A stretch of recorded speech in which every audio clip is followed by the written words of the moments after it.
Well, for our actual project here, a side grain project, what we're going to do is take a look at this piece of box elder, which is in pretty decent shape. The idea in this case is to hopefully get a fresh surface straight off of the tools that we're using so that we can let the practice that we've applied mirror the actual project that we're working on here. And this will turn into what will be maybe an OG-shaped vessel. And that's kind of a fun project to work on. I find that the usage of the gouges in this case and the type of sweeps that we have to make going up and downhill will help to reinforce some of the practice that, again, we've applied. The first thing that I want to do is realize that the chucking apparatus that I'm going to use beyond the woodworm screw is going to be with four-jaw chuck. And in the case of our holding mechanism, we're going to actually apply some dividers here, and we want to, instead of making a tenon that is going to clamp onto an external dovetail, we're going to expand into an internal dovetail. So we'll go ahead and acquire that measurement right now. I'm looking for an ability for our jaws and the mechanical process of the jaw to work well for us in our best interest by way of having the jaws close enough together that we have a little bit greater hold. In this case, that will work and correspond with the size diameter we have here, which is about maybe 8 to 9 inch diameter by about 3.5. So this size chuck will work if I was working maybe larger stock, close to maybe 12-inch diameter. That idea would change with a larger set of dovetail jaws, possibly a larger chuck as well. That's a possibility.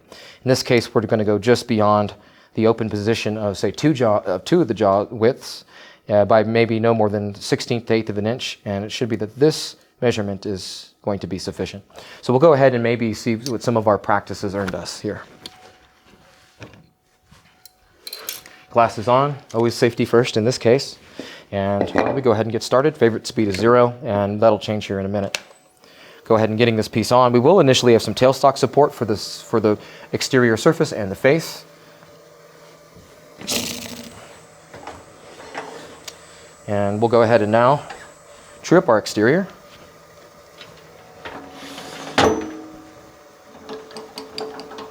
Just a little bit of a hold from the tailstock.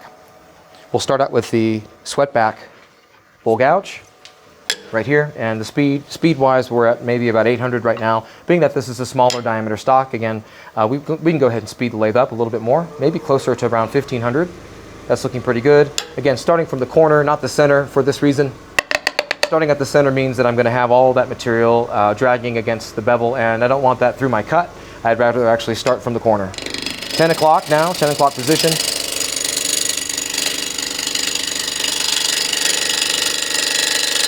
Only cutting with the nose, not so much the wing. Maybe one more cut. I still have a little bit of vibration. Higher speed now that I've removed most of the undulation, at least on the surface.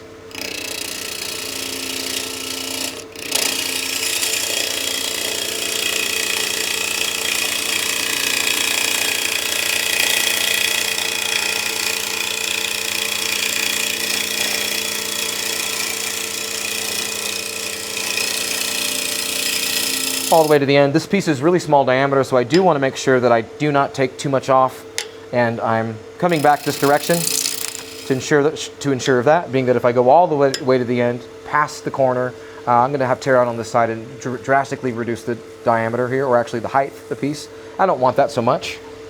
And so what I'll do now is make sure that before I remove my tailstock support here, I'm going to go ahead and angle the tool rest in towards the tailstock and account for another cut at the corner, starting to sweep inwards, not here, but rather from the corner. Higher speed now, maybe close to 2000, that's fair for what I need to get a clean cut. Left-handed cut now, going straight in.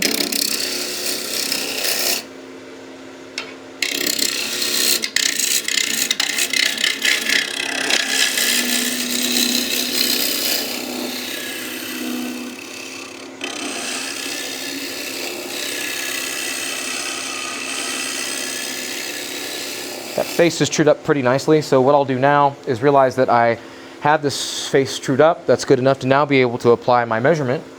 We'll do that here, just with the left wing. Sorry, the left leg of the caliper, not the right, or this piece will, or the caliper will go flying. I don't want that either. So there we go, that's a good measurement.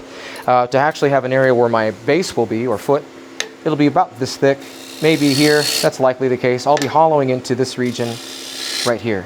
So this will be the width of my base, And for now, what I need to do is maybe also true up the top. This is a project, so I do want to make sure that I don't have any tear out anywhere. And it's also good to ensure that for a project, all faces are trued up. That's just something to be a little bit mindful of. From the corner again, just opposite side. That's about 2 o'clock. Now I'll pull.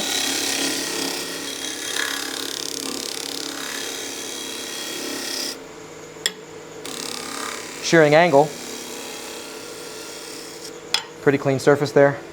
And now what I'll do is make sure that when I start my cuts from the top, I want to ensure that I have a little bit of thickness up here. Probably no less than 3/8 of an inch. That's to account for something that we have to do. That's to say roll this rim. This will be the rim area, and I don't want to go past this line if I can't help it. I will now create a series of downhill cuts. But firstly, starting by just making a simple taper. Let's firstly do that. Realize that we can actually pull straight up, and just to create a simple standard open form shape. Left-handed cut here.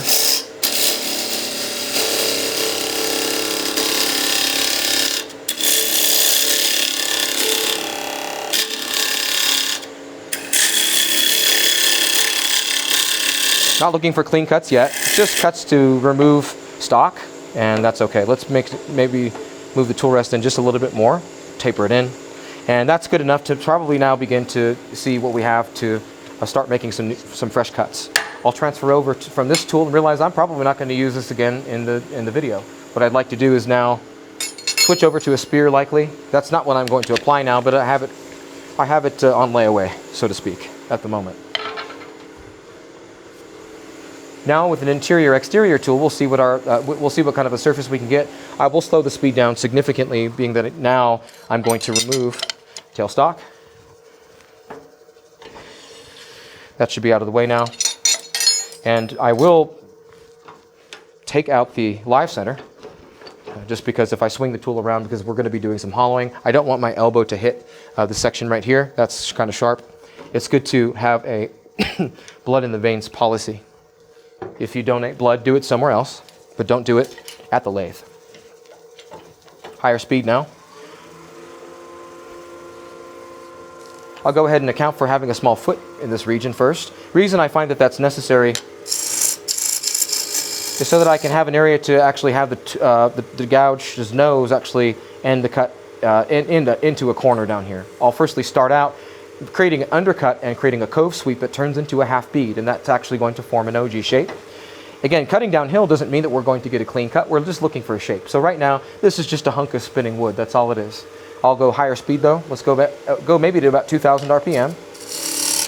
Going straight in, the sweep straight in, being mindful of the line that I have. Cove sweep.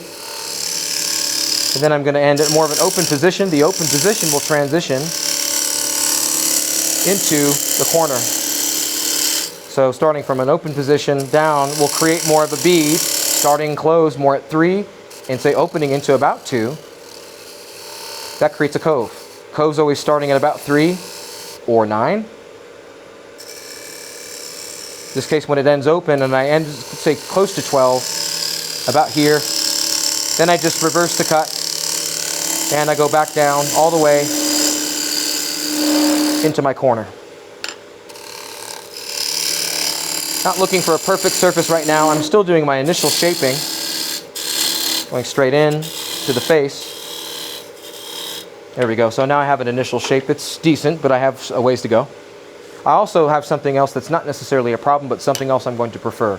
This is more of a flat ground profile on my interior-exterior gouge. I think what I'll do is grab one that's similar to it.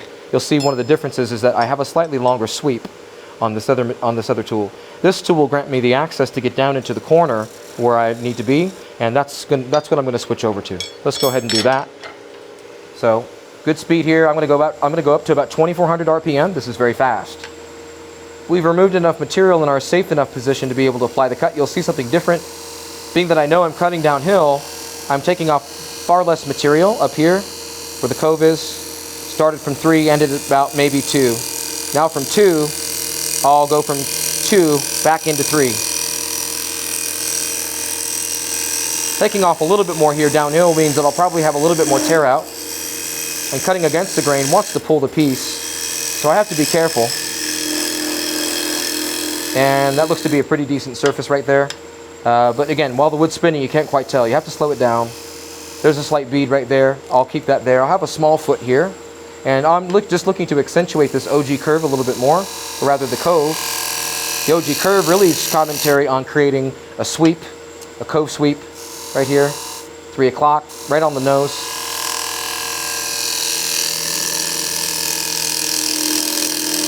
We'll deepen it a little bit more. Again, this cut's going straight across the surface, or straight across the bed.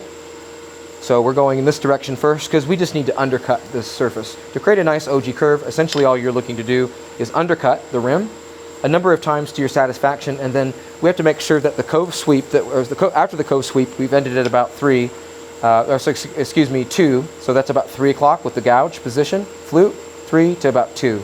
At about that position again, I just need to keep making these cuts for more of an open position. So 2 o'clock's open, back into 3. So from about 2 to 3. The more cuts that I make in this region, I'll still continue this outflowing shape or this convex shape. So just know that. So if you start closed and then open, that's a cove. If I start open to close, that's a half bead. Back to it, maybe undercut it a little bit more, why not? Remember that this stage, it's okay if you're a little torn out. You can always come back to true up the surface and clean it. Now that was from 2, let's go back into 3. There we go.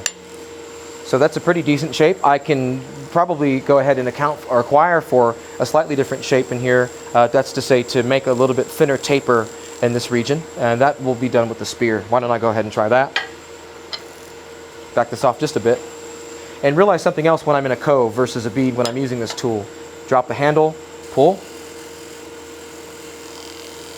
And this is a really lovely shaving with this box elder, is to produce this stuff. Again, there's our spider webs. That stuff should float to the ground.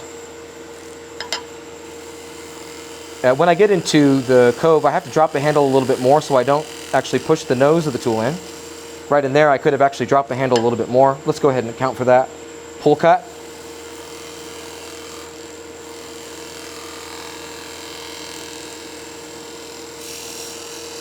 And again, going downhill is okay so long as I really have a sharp rolled angle here. That's to say, not just rotated slightly, but rather here. And if I want to continue my cut downhill, I bet you I'll be able to do it. I bet you I can do it. Into the corner now, where the bead is. And looking pretty good there. Something also to remember is I'm also just seeing how the wood is working, how it's turning, how things are going, because when I turn the piece around, it's very likely that the piece will still be out of round a little bit, enough to where it'll be in my best interest to true the piece up a second time before I actually hollow. And we'll talk about that when we get there. Haven't crossed that bridge yet, but looks like we have a decent surface at least, and looks like this is showing us that we do. Pretty close.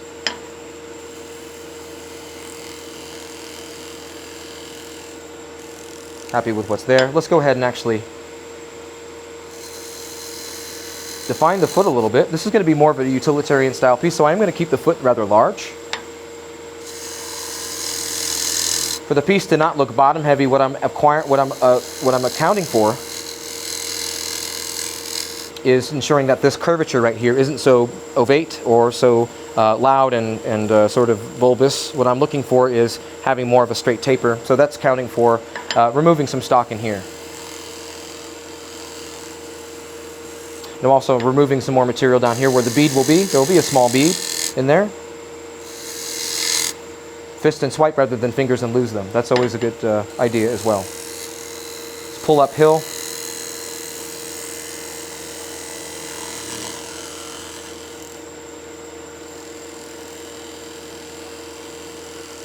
Spear is a great tool. It looks really aggressive, but you want to do anything but that. Just be aggressive with it. It will not reward you in that way. Looks like it's rewarding me right now with the clean sweep. Again, the thing to remember with the spear is that in a cove section or cove region of a vessel like this, I want this type of shaving. This is essentially wool, and I want to make sure that I drop the handle in the cove area. A little bit more so, and looks like we took that all the way to the top. Let's do it again. Good to see that, if you can. Okay, I'm happy with that. That's looking pretty good. What I want to do is see what kind of a surface I'm getting, but also realize I'm not done. we have a ways to go here. Let's see. So I have a little bit of a interesting, have some little bark inclusion in here. I kind of like this. It looks like kind of a half moon. But what we're looking at is actually a pretty clean surface for box elder. These little ridges, those will go away. What I don't want to see right now is tear out, and I don't need a perfect form right now, perfect surface, but I want to get close enough to that so that when I turn the piece around, and I do account for some vibration due to the clamping and the movement of the fiber, which is inevitable, I do want to make sure that when I true the piece up a second time, I'm not going to create a massive amount of, that I don't have a massive amount of vibration, and I really am only pulling a little bit of material rather than making a heavy cut with the bevel. This is really only accounting for, since it's trued up already, just a little bit of a pull cut. That's just a shear scrape. I want to be able to apply the same amount of pressure when I turn the piece around to true the piece up a second time, which I'll likely have to do. That's okay. So I'm looking for a near final shape if I can get it. Doesn't have to be final, but just maybe close to it. And there we go. I'd say that that's okay. Of course, my one cut theory is just 5 more. I never mean it when I say 1. Can't help it. Wood turning's fun, and it's fun to make just 1 more pass, which again doesn't mean 1, it means 5 in my case. Pretty good surface. Now I'll go ahead and switch over to using a detail gouge because I want to roll a bead. And I'll roll it right in here. Distance white. Let's go ahead and roll from about 3 to 1. And I said before in the other portion of the video, 3 to 1 isn't necessarily the cleanest cut, but yet look at where we are. If we're going 3 to 1 on the exterior, going down a taper, that's not so good. 3 to 1 on an area where I don't have a taper, I'm just going straight across the surface. That's a bit fairer of a position. 9 is okay too. 9 to 11. 3 to 1. Both are good in this case. There we go. 9 to 11 now. Back to 9. And once I have that bead there, that accounts for an area to where the long point of the nose can actually, with the spear, go into. Make a downhill cut. As long as I'm at a pretty steep shearing angle rotated, that's going to be fine. That'll work well. Right into the bead.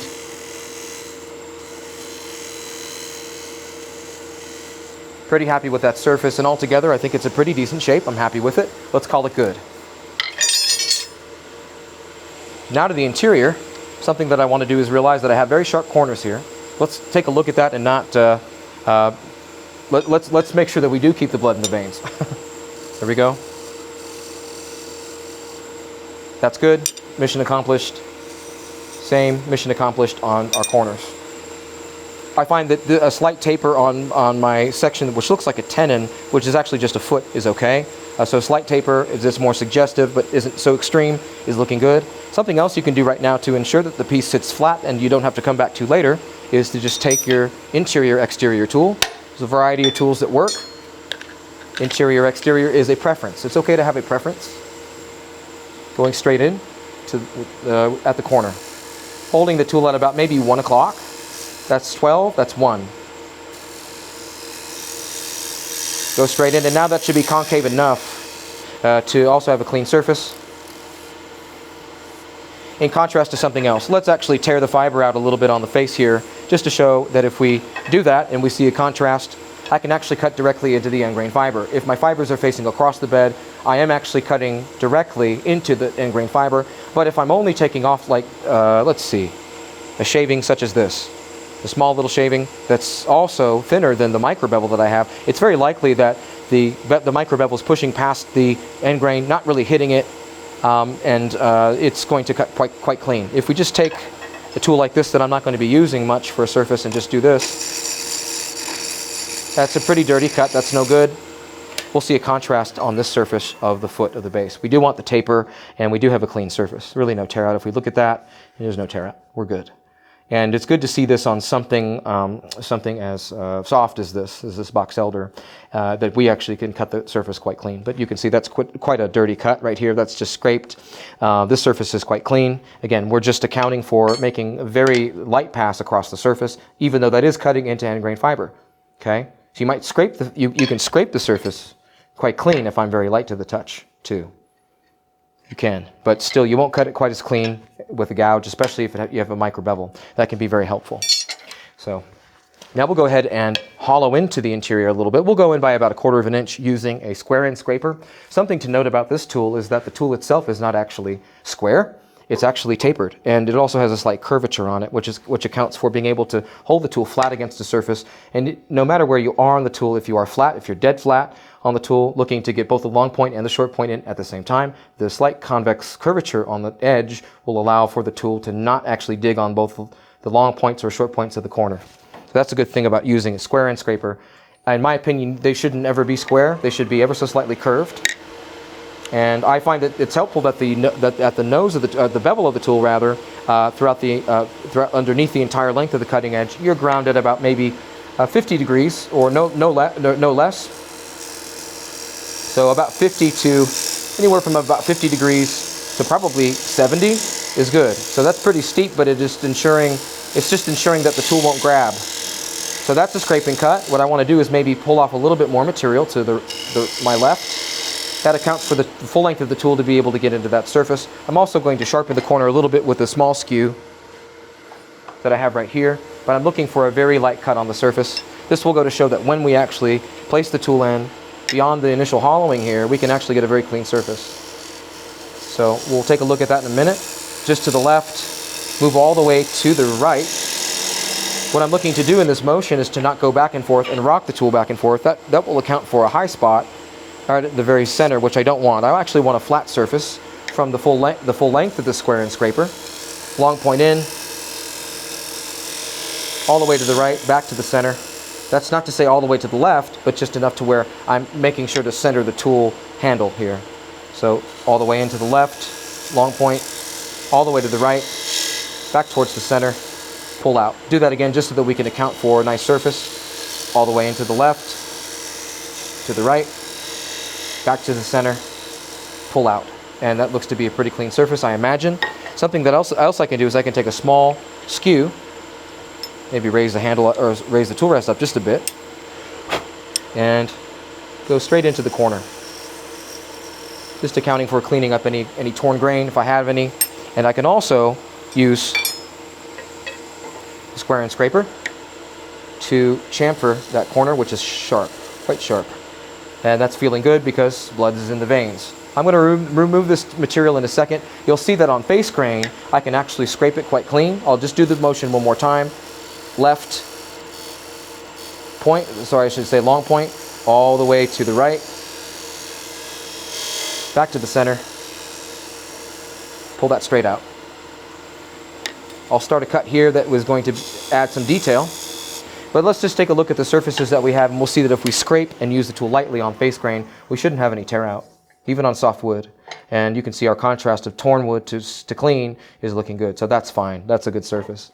And also this bead down here, I see a little tear on the surface. What I'm going to do is go back to using, or start using, my detail gouge. I'll start in the corner.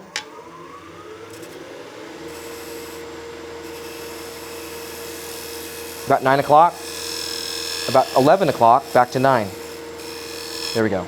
That should be a nice round bead. Happy to see the surface that I have there. I'll come back to this surface again once I turn the piece around. So what I'll do now, maybe is something else. I'll go ahead and stop the lathe. But firstly, I'll remove a little stock at the very dead center.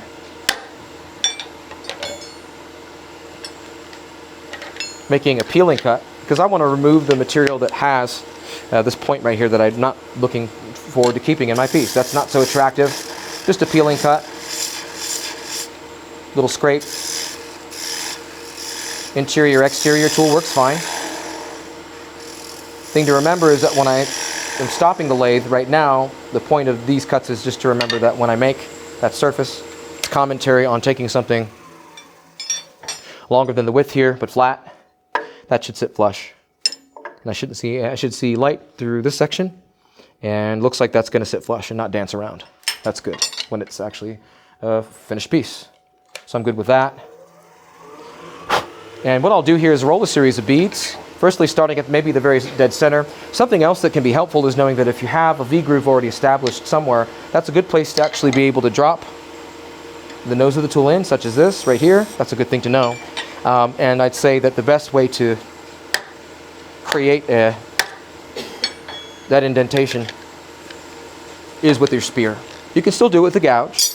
If you're having trouble in having catches with the gouge, spear works just as well to make that cut. So does a square end scraper. So does a skew. Long point of a skew will do the same thing. I just like the depth of which with the spear can account for. So maybe I'll put 3 beads in here, maybe a few more, we'll see. I don't want to put a barrage of beads in here, but I do want a nice surface that goes to show I care enough about this section of the interior on this interior portion of my internal dovetail that looks more than just, looks more like something I care about beyond just a chucking apparatus. Here we go, and maybe another, maybe another. Those aren't quite beads yet. Let's maybe turn them into such. Long point, or excuse me, more like the nose of the tool at 9. Then same thing. Letting the tool drift at about 10 back into the 9 o'clock position. There we go. Something else we can do is you might say, well, I like those beads, but maybe I want more. Some other type of effect, another type of effect that you can create with them is to maybe split the difference on all these beads, such as this situation, 9 o'clock. Go here, here, back it to 9, 9, back into 9, and then maybe we can go ahead and roll these beads. Very small beads. It's a bit large of a tool for this, but it works well.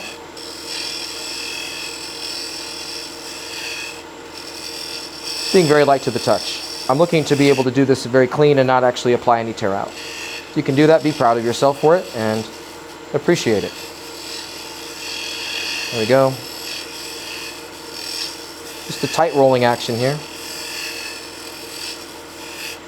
And this just goes to show that a little bit of practice pulling beads as opposed to pushing them works fine.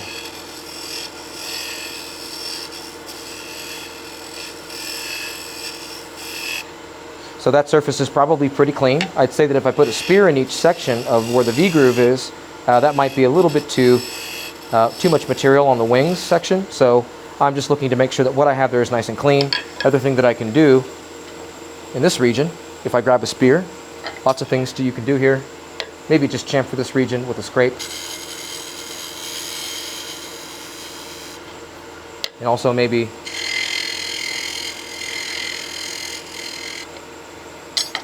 what I can do is also roll a little rounded section in that region. What I'll do with that is something else. Stop the lathe, and I'm going to go in reverse. Reason for is that what I'm looking to do is in this region is to make a cut starting at the corner, right in the V groove of where this little sort of button detail is, this little sort of small area right there. I'm looking to take an interior-exterior tool, make a cut from here, and then round this area over. I'd rather use a micro bevel on a gouge than to scrape it, but what I'm happy to see that with such soft material, I don't have any tear out in this region. It goes to show that using a very high speed, level of efficiency or proficiency can be developed with a little bit of practice, and a little bit of inspiration there is good, if we can apply that. This is also a handle too sometimes. I'll maybe just go ahead and keep it going here, just with this. So I'll use the nose of the tool, and maybe what I'll do is just round this section a little bit. I don't want to bead there, I just want to round it into that corner. And this just keeps the handle, in this case my arm, in front of the body. Whereas if I was spinning forward, I'd have to move the tool away from the body like this. I typically prefer to make cuts that are going with the handle more at the side. This would emulate that. If I'm spinning in reverse, I could just take the cut from here, go directly into a corner. So I'm happy with that surface, so I think, let's make one more cut. The dreaded one more cut always means 5 more. Hopefully that's not what I mean this time. And pretty clean. We'll go ahead and stop the lathe, see what we have, go forward again, and looks like we're clean. What I'll do is actually now highlight this first area, this first little V-groove where the first bead starts, go up to full speed, and I'll use my spear for that. So firstly here, just to define and highlight that area, and we'll go ahead and highlight and define that area nicely. Looks like we have a nice little surface detail, and I'd say that we're pretty good to turn the piece around. And there we go. So nice thing about this section is that it's very clean. We don't have to really do any sanding in here. If we were to, we could probably start at about 220 or 320. So light touches on the face here are something that allow us to be able to make this surface clean.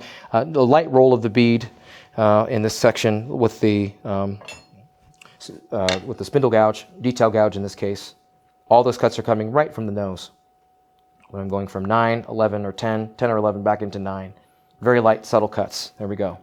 That just goes to show that there's a little bit of care and concern for our base. And now we can actually get to turning this piece around into a chuck. So we'll go ahead and do that. Lock the spindle, take my woodworm screw off. And now we can spin that. And now we'll put the 4-jaw chuck on. And you can see that we have a surface that's free of tear out. Maybe a little bit of dust buildup, but that's not so bad. That'll all go away. But we have a nice surface, nice little detail here. Put that down here.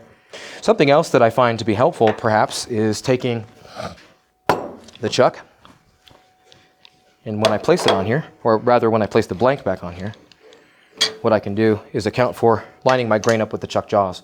So in this way of having this area where the keyhole is, I want to line the keyhole up with the face of with the direction of the grain, if I can help.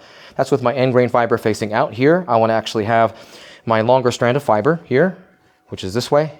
I want to line that up with both of these jaws so that when I'm expanding into this area, the grain is, in essence, expanding at a more even rate. That can be helpful. It's not necessarily the key to ensuring that the piece won't be will sit perfectly true and be trued up. You still have to come back and cut it a second time typically. So we'll go ahead and see our grain is running this direction. Both of these jaws should separate or should run down through the center, essentially sort of cutting that in half, splitting the difference here. And it looks like our grain's running alignment with the chuck jaws or end grains facing here and there. We should have a fairly even rate of expansion should we now expand. In expansion mode, you have to remember something, though, that the width here is probably not anything under 1/2 of an inch. If you do, especially on softer hardwood like this box elder, this will probably tear out. So that also goes to show that I don't want a tight grip, but I do want to make sure that I have a very flat face in here. And it looks like I do. So let's go ahead and do this.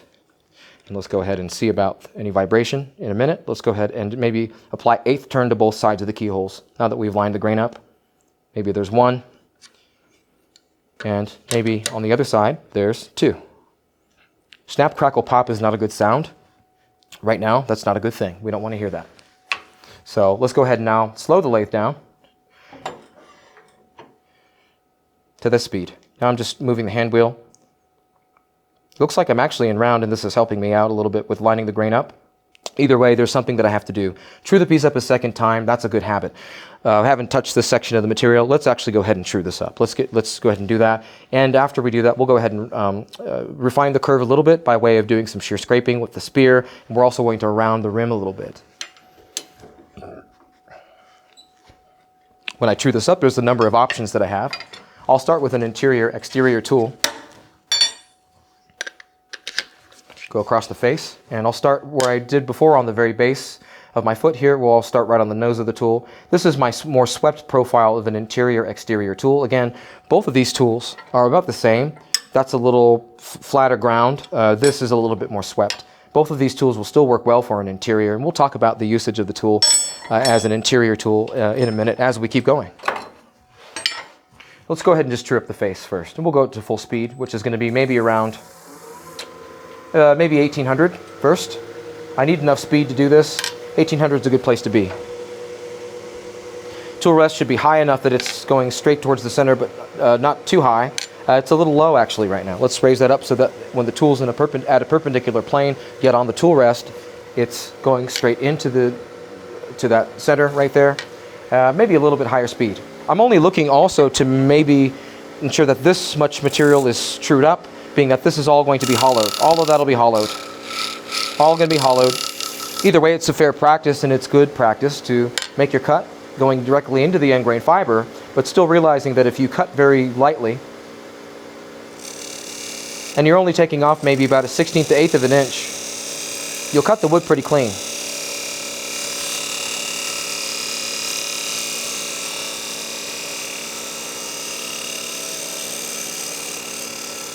That'll be about where I hollow into, so I think. I might not, but either way, it's okay to take that cut a little bit further.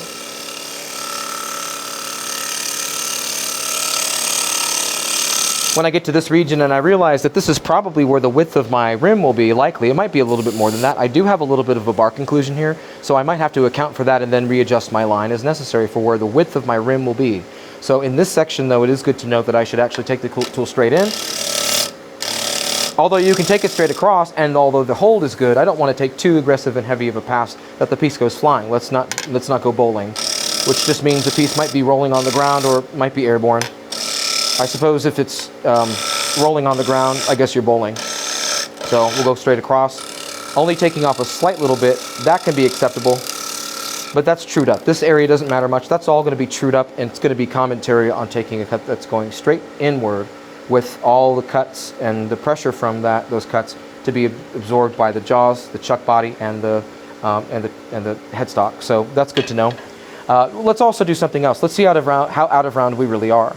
If we pull the tool rest to one side, namely this side, let's go down to maybe about 200 to 300 RPM. We'll actually see how out of round we are. A typical mistake made by turners is to just assume that if it's trued up enough, it's trued up enough, you can just dive right in. You shouldn't want to do that quite yet, for the sake of knowing that the piece should be trued up a second time, so that when you do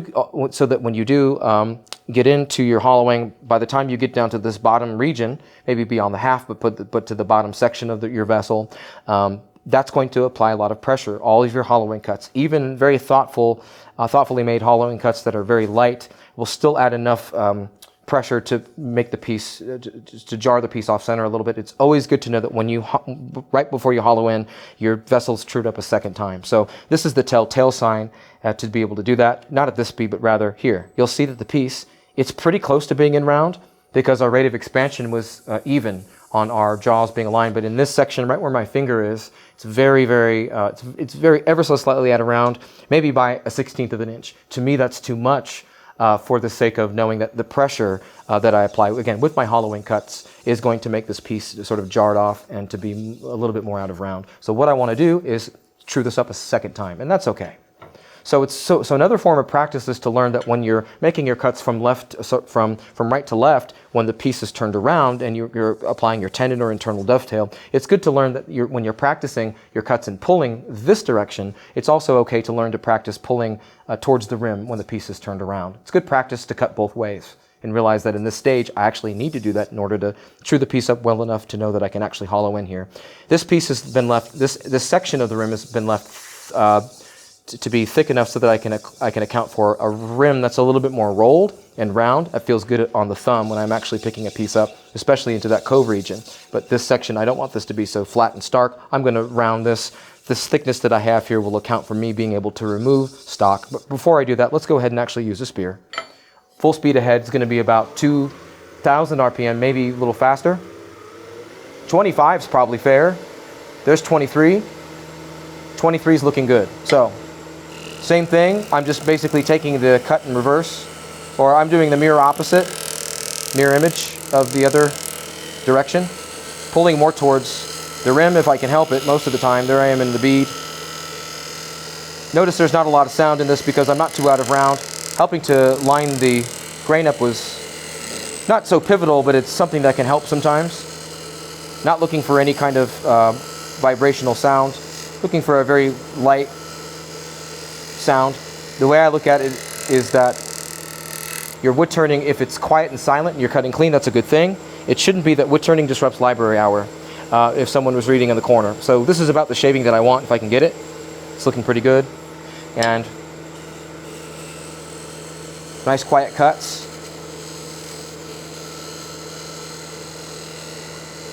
Truing the piece up a second time. That's just going over the bark inclusion, which is actually kind of an interesting effect in this case. And again, I have to remember that when I get into this region of where the cove is, I have to just adjust a little bit maybe, but the main adjustment is just ensuring that when I get here, I drop the handle a little bit more. You can see that if I'm just ever so slightly rolled this way, the point of the tool, point of the spear, is going to dig in pretty bad if I'm just in this region, especially right in there. That's a pretty bad dig. What I want to do again is account for dropping the handle a little bit more in that region.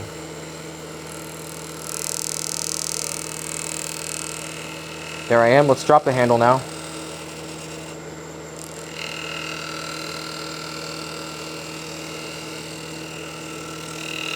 Going back the other way is also okay, so long as the handle's dropped and as long as the angle, the shearing angle is very extremely, again, tilted.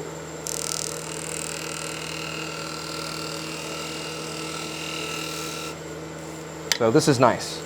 This is accounting for being able to ensure that when I hollow, and we'll check here in a second at a very slow speed, around maybe 200 to 400 RPM. That's going to be the area where we want to actually check to see that the piece is in round. You'll never see it if it's spinning beyond about 1,000 RPM. If it's 1/16 of an inch off, that is. It's very close, but still not close enough that you shouldn't chew the piece up a second time. You should do it a second time before you dive in. I wish that were an opinion, but it's more of a fact of ensuring that when you get to a finishing process, your piece isn't too undulated to actually begin it properly and end with a surface that's not creating more sanding streaks. If we were to sand the piece, we're not going to sand this. This is going to be clean enough, so I think, and so I hope. And if it is practice, you don't have to sand it. Try practicing cutting clean. And it's good to use a wood that would actually highlight bad tear out. This box elder most definitely will. So if you're cutting clean, you won't see any tear out on it. I'll also adjust the bead, not really adjust it, but maybe make another cut on it so that what I can do is ensure that it's nice and round. So what I can say, all said and done here, the surface is pretty good. I'll start in the about 9 o'clock position, open up to about 10 or 11, round it to the other side. There we go. So I've highlighted that bead one more time. Let's see about the surface. And what do we have? We have a nice surface, no tear out. And that's a good thing to know. No tear out. I really do like this little effect and feature.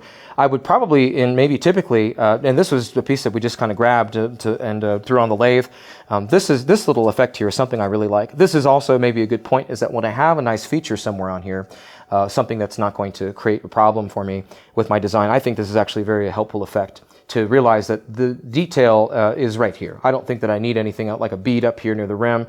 I think that the shape's more important in this case, and the line and the form is working well. So I'm going to not put a bead or a V-groove in an area where oftentimes I will actually define the space up here well enough to see that there's a sort of there's an area that shows something of visual interest. I think that the bead in the base is probably good enough. I might put a bead maybe close to the rim right here where this line is, and that's also placed fairly carefully in here in such a way to ensure that I don't go beyond this region. I don't want to actually have my bead in where the where my bar conclusion is, but maybe we'll put it there. We'll cross that bridge very soon.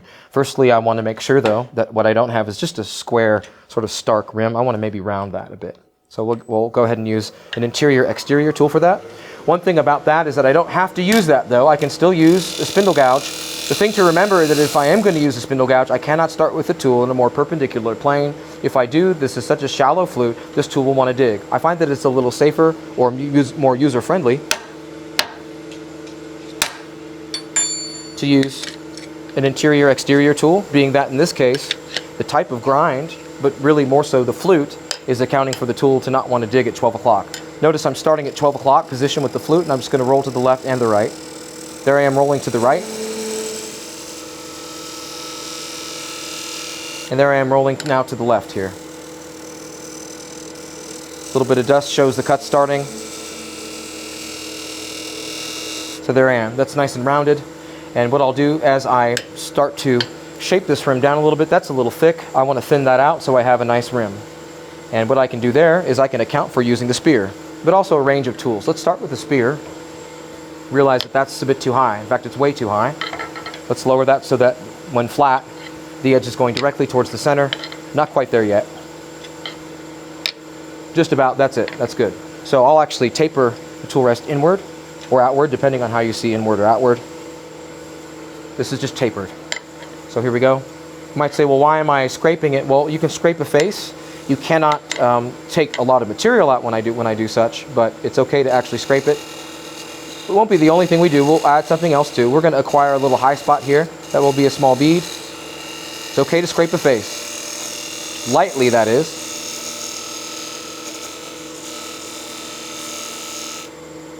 So just a pulling action here. It's okay to back the tool rest off a little bit, being that the cross section of the tool is nice and thick. And this is working out okay. It's really good to remember that the reason the tool's not having any really bad digs right now, and why I don't believe you need a negative rake tool, is for the fact that the angle on this wing is pretty steep. It's about maybe 60 degrees, close to that. Between 60 and 70 is a fair place for this tool to be. The other thing that we can also do, other than using a spear, is we can make a cut with the interior-exterior starting from the corner. And why don't we adjust the tool rest just a little bit, just by putting it inward a bit, but we'll keep the taper because we can also pull it back out to keep adjusting our shape here. That's to say the roundness, but I want to have a nice round rim, and I also want the exterior of the rim to be nice and rounded. I think that's a nice effect, and I think that it makes the tactility or just overall feel of the piece something that is something that's kind of nice.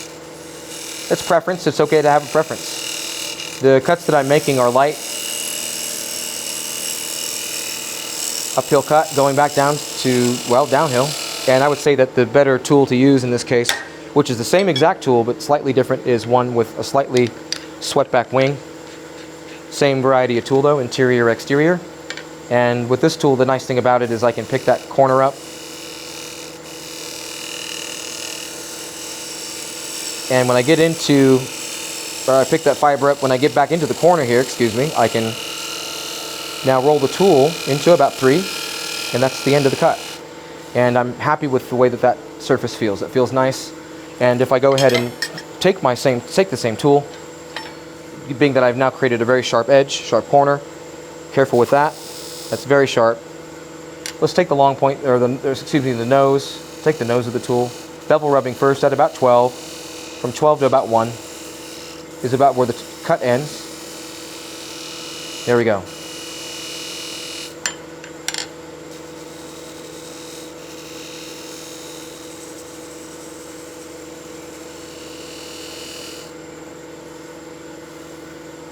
And we'll do it again just so we can make sure that this is nice and round. No high spots, undulations. Nice and round. Other thing that I can do, even though I don't shear scrape with a tool like this typically, I'll show you that we'll do that again. The shaving any greater than this is probably not too acceptable. These shavings right here are good. This is going to show that we're cutting spider webs. The spider web is a good shaving. We don't want to be making a large chip. So something like this, at this point on an exterior, when we're on the rim area, that's unacceptable. That chip is basically showing us that we're tearing our fiber. It might be fun to make, but make that shaving at an earlier stage if you can. That would be a good thing to know.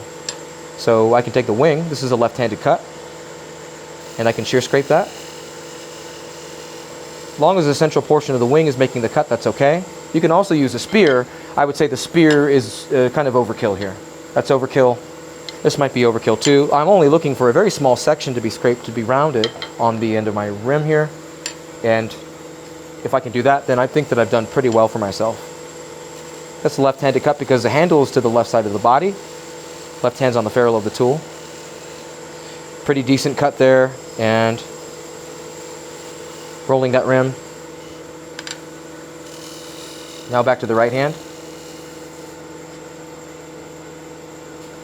The reason it's good to learn ambidexterity, and everyone is ambidextrous when they're turning often, so I found out with most of my students, is that it's good to realize that as long as the cut is made properly, you can make it both left and right-handed. It's okay. It doesn't really matter.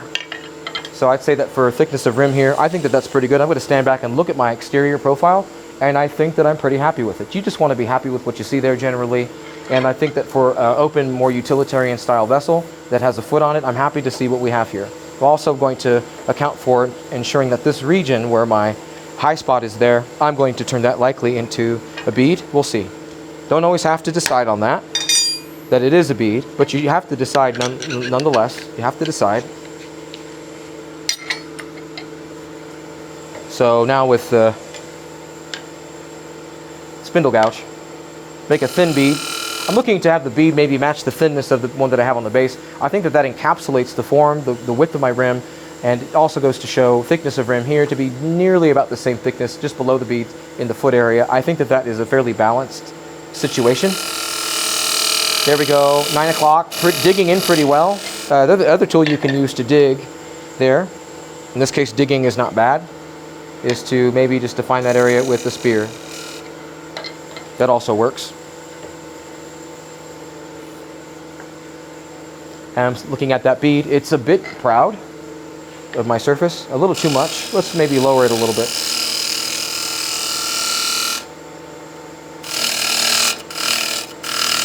This is just defining the initial silhouette so that when I make my cut, I'm allowing to see that bead raised, but not so raised that it's kind of overkill on the top. I'm looking for a nice surface. The spindle gouge, just have to be careful when I'm making this cut going back into the corner here of the bead that I don't start here. Have to make sure that I'm only rubbing that micro bevel first, and that's the only area where the traction or surface material is actually rubbing the surface. And looks like we got it. The telltale sign of a cut beginning is dust. Where is it? And there's some dust. Rolling into about 3. From 3, about 1. Let the tool drift. There we go. I'll start at about 9 here, and then have it drift into about 10 or 11 into the corner. Pretty happy with that, so I think, and have to sometimes just stand back and look at it, and I think that that's going to be okay for what I'm seeing here. Pretty nice surface. It might be good to round the rim just a little bit more. Sometimes, again, a spear you can come back to just to define the last little bit of shape. Again, it doesn't have to be done with the gouge. It can be done with the spear or scraper. You can always scrape a face nicely. As long as you're using a very small portion of the tool and that the angle of the wing, the bevel below the wing is not any less than about 50 degrees, the tool doesn't tend to dig so much. And so with that, let's go ahead and see what we have on the face. We're not looking for any tear out. And that's, again, not what we want. So for cutting box elder, we're cutting it very clean. You will not see tear out on this piece. In here, you can account for seeing some, but we need to remove it. Looks like we're also just almost to this area where the bark inclusion ends. So it looks like we're still able to work on a piece and still account for removing some of that material. Yet on the side view of the piece, we still have included that. That looks nice. And I'm happy to see that there. Kind of a half moon. I'm happy with seeing that. I don't find that the exterior really needs anything like a bead in it. I think this is, or a V-groove to define the area just underneath our sweep, or where the curve of that cove begins or ends. I think that it's just fine the way it is. It's okay. The other thing about turning is that, well, make another one. It's okay to be able to say to yourself, I think this is good enough. It's always good to say it's good enough. If you apply the ideal of perfectionism, don't expect perfection, just expect progress. And when you practice, you will see that. You will see it, I promise. You will. So we're about to hollow out now. And when I do, the tool I absolutely do not want to use, nor do I view as a hollowing tool, is this. That to me is absolutely not a hollowing tool. That is an opinion, not a fact. It's okay that you do that and get a good result from it. I find that there's far too much wing in a tool like this to make a cut and then not include excessive amount of wing when I'm following through. And that's also a great way to shred the fiber and also apply too much pressure in the hold that we have down here. And this piece might go flying, and that's not what I want. It's just not what I signed up for. So I'll actually put this away. I am absolutely done with this tool. It looks like it doesn't exist to me, so it's done. Gone. Being that I've turned all my fine detail, I'll still keep this around because I may decide that based on the removal of my stock to about inch inward, that will account for being able to come back with the mass that's still in the piece to roll a bead. Yes, we already see a bead. However, I might adjust where it is. I might remove it, but I want to make sure that I can keep this around if I do decide to change the location of it or just remove it altogether. It's okay to make those kinds of decisions. And we'll go ahead and remove that. So the tools we're going to stick with right now are an interior, exterior, and that's about it. We'll keep going. And now we'll take a look at the hollowing motion, how that's applied. Only tools I really need right now are gouges. So I can put this, the tool of death, probably away too. I may use it again to define the silhouette up here near the bead. Haven't crossed that bridge yet. We will soon enough. Back to an interior, exterior. When I start my cuts, I want to make sure that I'm starting at about a 3 o'clock position, maybe 2 or 3 is good. And also I'm doing something, it may be slightly counterintuitive when I start a cut, which is that the tool handle will be away from my body. I view that as counterintuitive, being that having the tool at your side most of the time is accounting for a better surface or a better action with the tool, more control with it. So that's looking to be pretty good to start. Maybe lower it just a bit. It's a bit too high, just a bit above center. And let's see where I'm at. And it looks to be a bit better. So now I'll go up to much higher speed. And I'm only looking to go about an inch inward.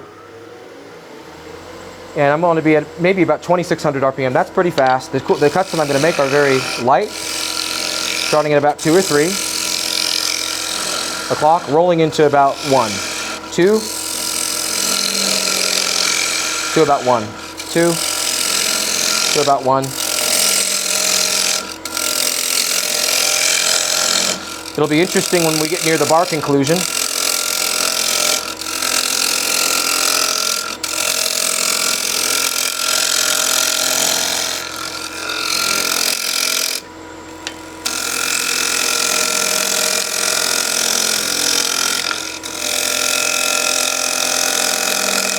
And right when I get to the handle swinging just beyond the center of the lathe bed here, now I'm acquiring the body to bring the tool forward, and we'll see what we're doing. The key is to make clean cuts. That's why I'm not scraping the interior. I don't want to scrape an interior. I don't want to use a tool, say, such as this, with a round nose on it to scrape. If I do, I'll tear out the grain horribly. I'm not interested in doing that, even if I have a light touch. That's going to still tear out the fiber. I can cut it much cleaner with a gouge every single time. Much cleaner. So here, nose in, swing that around. And let's see what we have here in a minute. We're only looking to acquire some depth initially and just see how the bead's looking. Again, we want this mass to stay here, and eventually I'm going to stand back and take a look at the overall form, and I bet you we have a pretty nice surface. Let's get down to the bead area.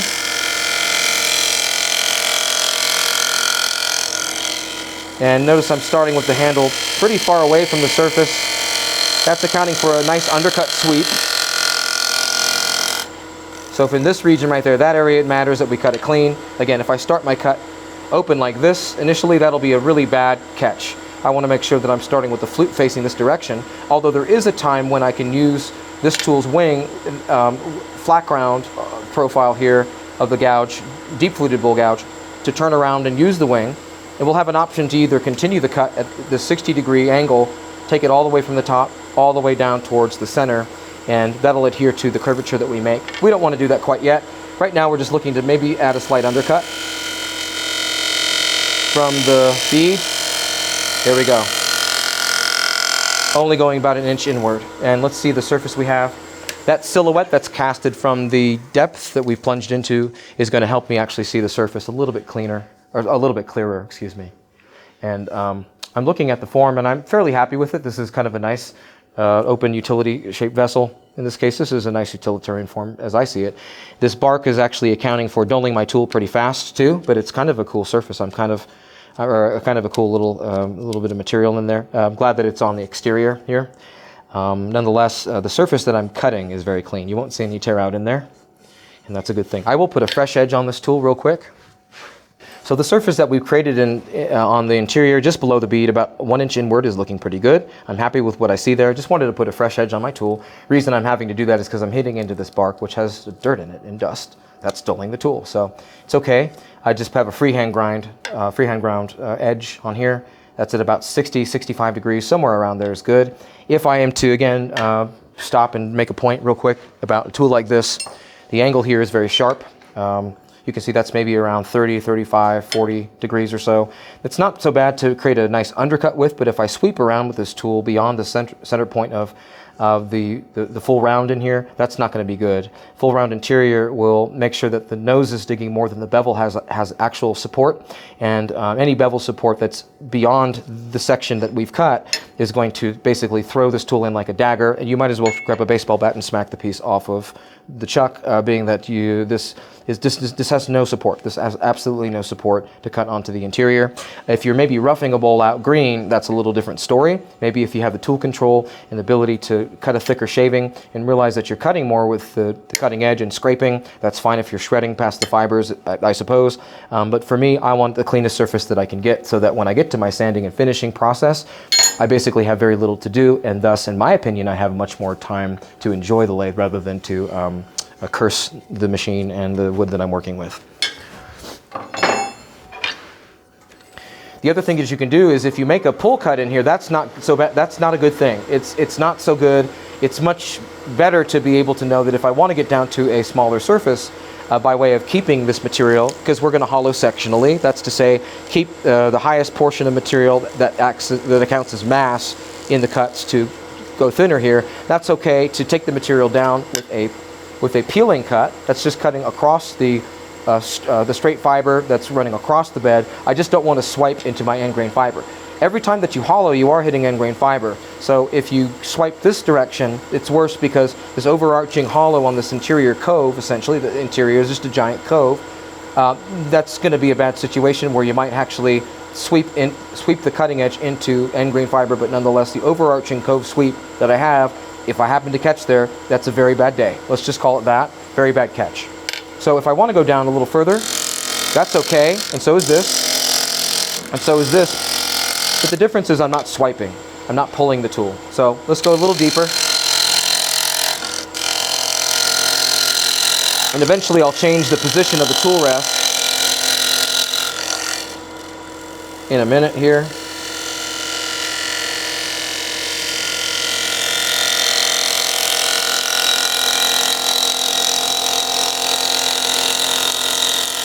That's looking pretty good for a cut. That's nice and clean. Now what I'll do is maybe make an adjustment here. In a second, I'll remove a little bit more material at the center. Again, it's best that you don't swipe or make a really heavy cut towards the center, because I'm considering the type of chucking apparatus of an internal dovetail. If I'm to make a really heavy pass here, that can be very bad for the hold. It might be a good idea to stop the lathe right here, or maybe start it but still have a little bit speed here. That's going to show that am I in round. I'm ever so slightly, barely out of round, maybe less than a 16th out of round. That just goes to show that even if you trued the piece up a second time, and it's very, very hard to see, but I can see because I'm so close to the piece. Oftentimes video doesn't show everything, but it shows enough. I can see that because I'm standing right in front of the piece, that it's ever so slightly out of round, barely, but not enough that it would affect my sanding process or the piece being undulated enough that I wouldn't get good bevel support and a clean cut. So just know that when you true the piece up a second time, that's accounting for being able to dive in and making sure that your piece, when all said and done and your sanding procedure begins, you're almost as in round the second time as you are, and you're going to thank yourself for it, and so will the finish. So going straight in, as long as I don't pull, I can make a nice peeling cut. That's fine. Again, you can take off surface here, but I'm taking off less because I'm hitting end grain fiber by doing this. So being very light to the touch, very light to the touch.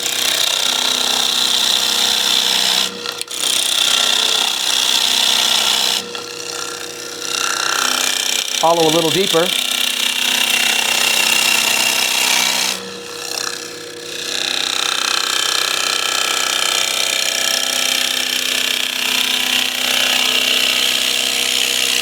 There we go. So I don't need all this material here. I will go ahead and peel it. Don't pull it. Make a push cut. That should be a push cut. Now, although I'm in a pulling position, I don't do this. I'm just making sure that I'm going straight ahead and I'm not pulling. Higher speed does help with this. Let's go up to maybe about 2,500.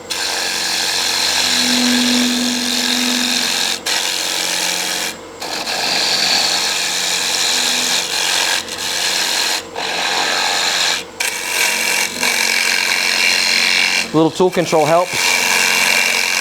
Again, I just make the point, it is absolutely impossible to use a tool like this to get a clean surface on an interior piece like this. It's not quite safe either.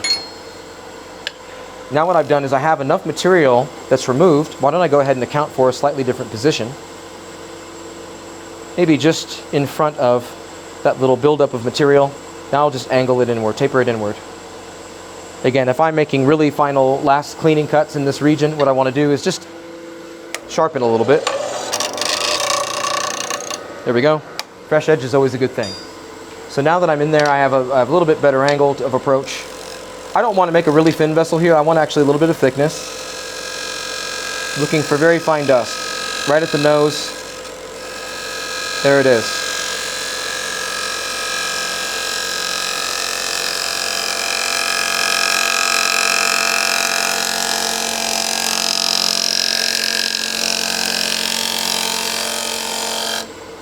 Happy with that surface, should be pretty good. And for practice, creating just a full round interior is a good thing. And now I'm backing off the tool rest a little bit, just so I have a good runoff point. If I happen to have my tool rest angled over here, a word of advice may be that if I'm here, that's not such a bad position, not for this region, that's a lovely position, that's good. This is a good thing in here. But if I end my cut here, you see that I have the tool rest closed to the surface. If I happen to be open here, this will allow me to actually have tool rest support that follows through all the way towards the center. So I will have two positions that allows me the satisfaction of the final wall created down to about this region. Then I'll back off and then continue my half round through the center, and we'll just take a look at a piece that's cut clean enough that we can be happy with the result. Getting closer to the lathe is always a better thing.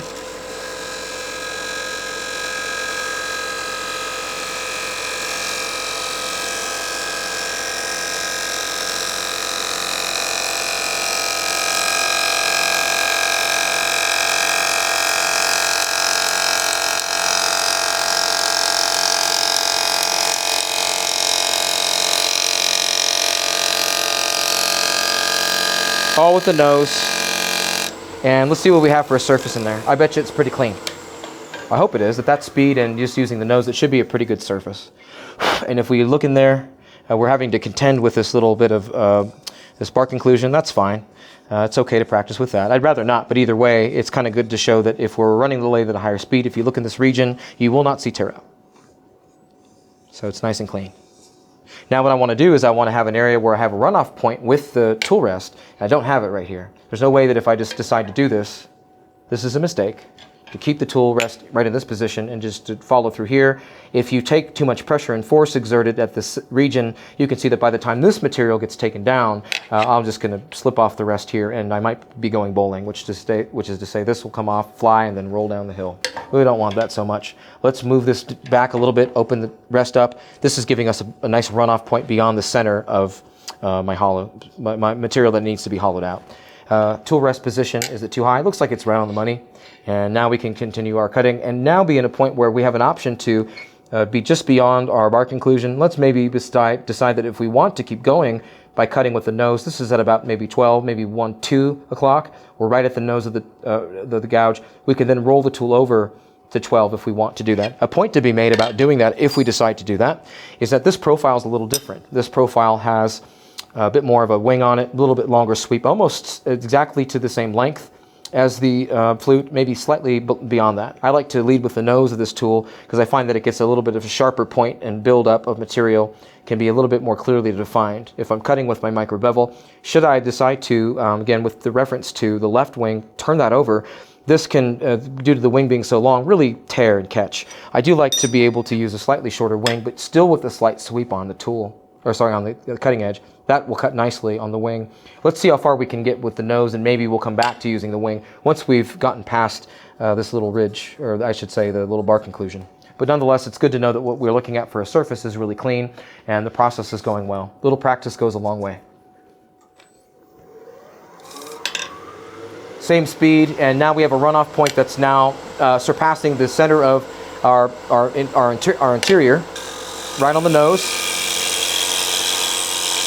Nice thing about using this tool is that the handle can stay at the body, and I have more balance with the tool as I see it, because I can keep the tool cut well if I keep the angle more, or the plane more perpendicular as opposed to raising or dropping.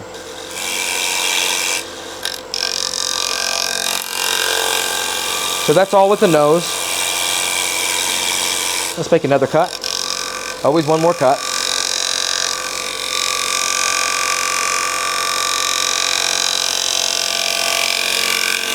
That's gathering a lot of material. You can imagine what that would do if I was using something that was, say, ground less than 50 degrees. I'd say anywhere from about 55 to 65 degrees, somewhere in that range. Sometimes 70 works for an interior, exterior, or flat ground tool like this, flat ground profile. If I want to now take the wing to my left and cut, you can see that that position works fine. I'm already in a position, as you can see, to finish my cuts. I don't want to make this cut here. With my body still sort of my leg attached to the lathe right here. That's just not feasible. I have to be able to rotate and end here.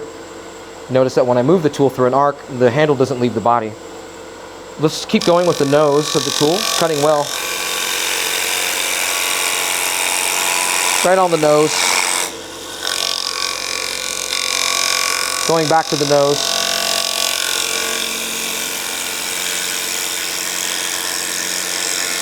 That's looking good, feeling good, hope it's good. And then I'll now take this material down,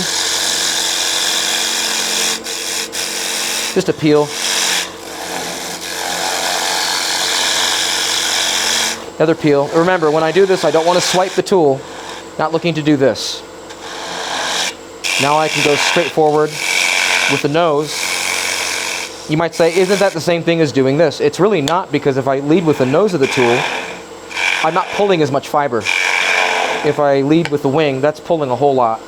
But if I go straight in with the wing, that's okay, being that I'm not pulling against the grain, eventually into the ungrained fiber. So I'm keeping the piece as stable as I can keep it. Now to the bottom.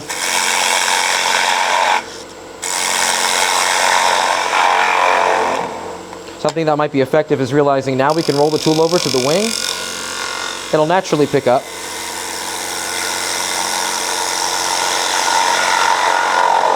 Something else I'm going to do in a minute is to stop right at the very dead center and then come back, pull back. And I have a good amount of thickness here. The nice thing about a thick-walled vessel like this, a thicker walled vessel, is that I can go back up to the top should I need to. I don't really think that I need to because it's cut so clean. But since I'm at my last few cuts here, what I will do is go back to the grinder one more time just to sharpen this up. And we'll make a nice pass. Maybe what we'll do actually is, since we have this hollowed out and we do have the thickness, let's come back for maybe one more cut. There I go again saying that term that's probably never true. And we'll make one more cut. Brand new edge is always a nice thing. You should keep your grinder probably no more than a couple steps away from you. That makes life better, I promise. The grinder should be your best friend. When people look at turning, often they say, well, I like to turn and I like my tools and I like my shavings. Fair and fine enough. Fair enough. I would still say that your grinder is probably your best friend. Learn to become friends with your grinder, please. That'll help you out. Go ahead and roll this down a little bit, making sure that that bead transfers to the interior. Now I'll pick up a cut right on my, just to the interior. That's undercut enough, but I'll still show you that you have the control when you have an angle that's steep enough that allows the tool to not dig and grab. If you're using something, anything probably less than 55 degrees up at the top where the bead is, you'll have a really bad catch, or you'll at least tear out a lot. So it's good to take a class. It's good to learn some of these things. It's good to apply some of these things. I'm only trying to take off dust and very small amount of fiber.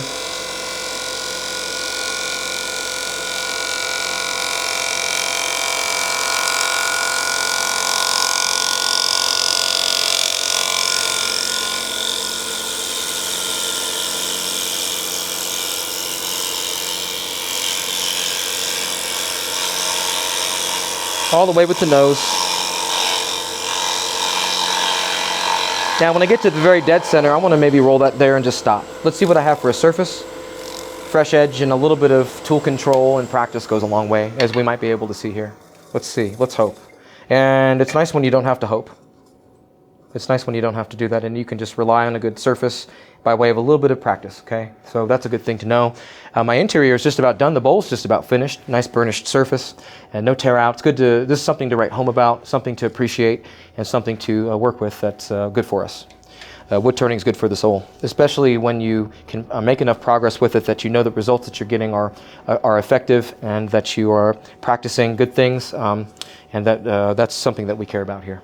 So what I want to do is realize that in this section, again, I can actually lead with the nose all the way down through the interior.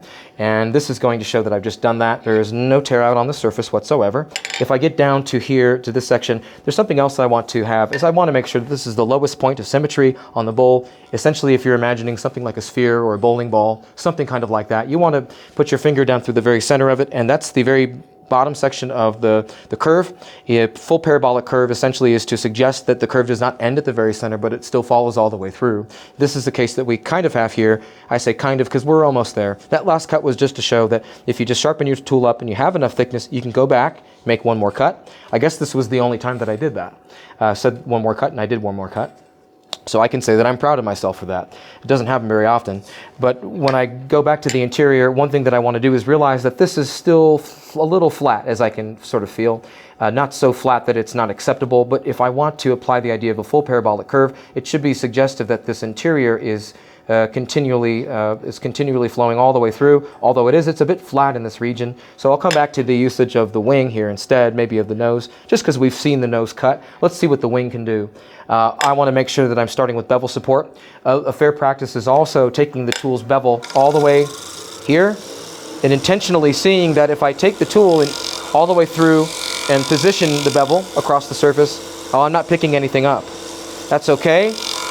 What I have to do is, what you're also realizing is that the handle, what you should realize is the handle's a little dropped. If a handle's dropped with respect to an angle of say 60, 65 degrees or so, it's not going to cut. It's not supposed to. You actually have to raise the handle so that the micro bevel is making your cut. Not doing that yet, and now we will. This curve's fine. Let's get to this region, maybe right about here. And if I pick up my cut about here, looks like I'll be able to take that full curvature so that this is the lowest point of symmetry and it's not just flat.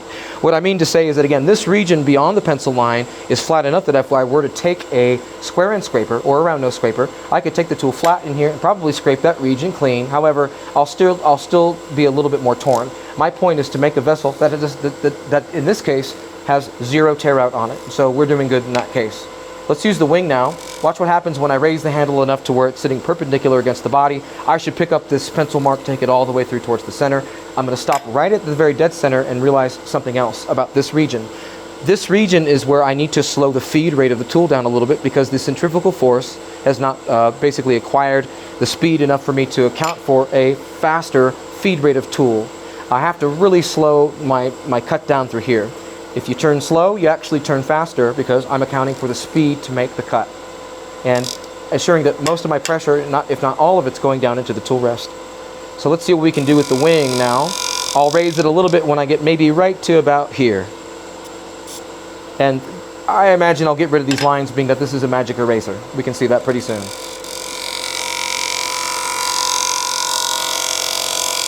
Pick up a little bit of dust. That's why I like to clean the flute out. Where are we? And looks like we have some dust. Raising the handle a little bit. There it is, and there's the cut.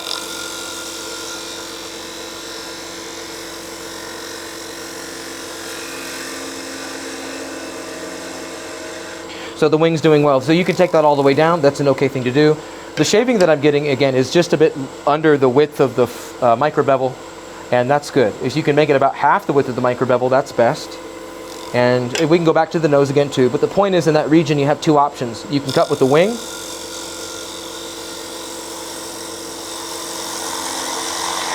which is effective. You can also cut with the nose. Same thing, and same thing on both accounts is that whether I end up with the cut on the nose or the wing, by the time I reach this region right through here, again right about in here, I have to raise the handle up a little bit more.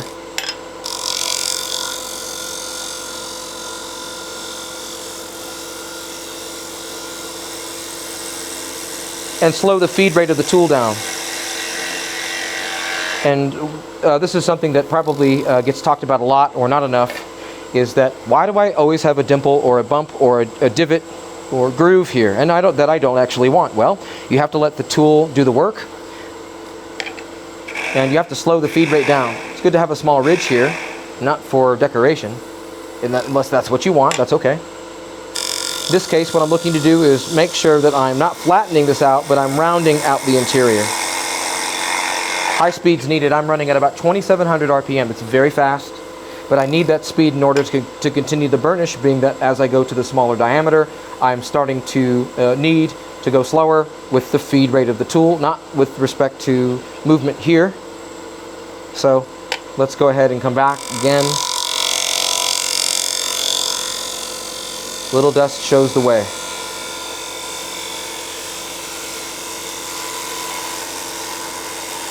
Again, I don't want to be disrupting library hours. Someone's reading a book in the corner. This process should be quiet enough that we're not loud, we're not clanking around. So, you're basically just learning to raise the handle as much as you need to make your cuts more effectively. And when I get to the very dead center here, what I want to do is just stop the bevel right in front of this region. That's to say right here. Bevel will rub about right here. I clean the flute out a lot just so I can see the dust build up in it. If you can't read the dust build up and say you have all of this covering that area, you don't know where your cut is. I repeat, if this is what your gouge looks like at the end of your cut, I promise you don't know where the bevel is. You might be able to judge it pretty well as to where your height is, and you should be more perpendicular to the surface, but let the dust be your guide. That should not be down through the interior of my flute. That works too.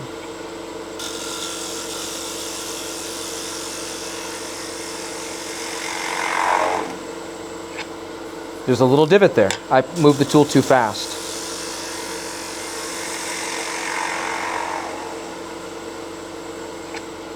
Looks like we just about have it.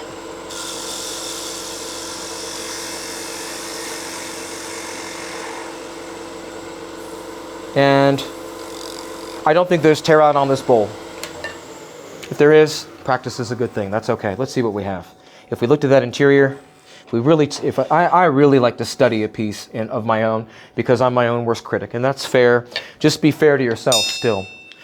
As I look at this, and as I take the piece off, let's firstly see if I can. Well, I'd say that we can. If we look in here, yeah, there's no tear out in there. That's burnished, so I'm happy with that. And if I'm to start a sanding procedure, I can probably begin at about maybe 320. Maybe 220 would be best, but looks like 320 will do it. At this point, even though I make a series of finished pieces, this would be something that I would want to actually finish. This is not something where it would be shipped out the door quite yet. I'd still go through a finishing process, but nonetheless, I like to show that for the sake of practicing for these videos, it's a good thing to know that we can get a clean surface. And if we take this off, all said and done, happy with what we have here. All burnished, no tear out, rims clean, design's pretty good.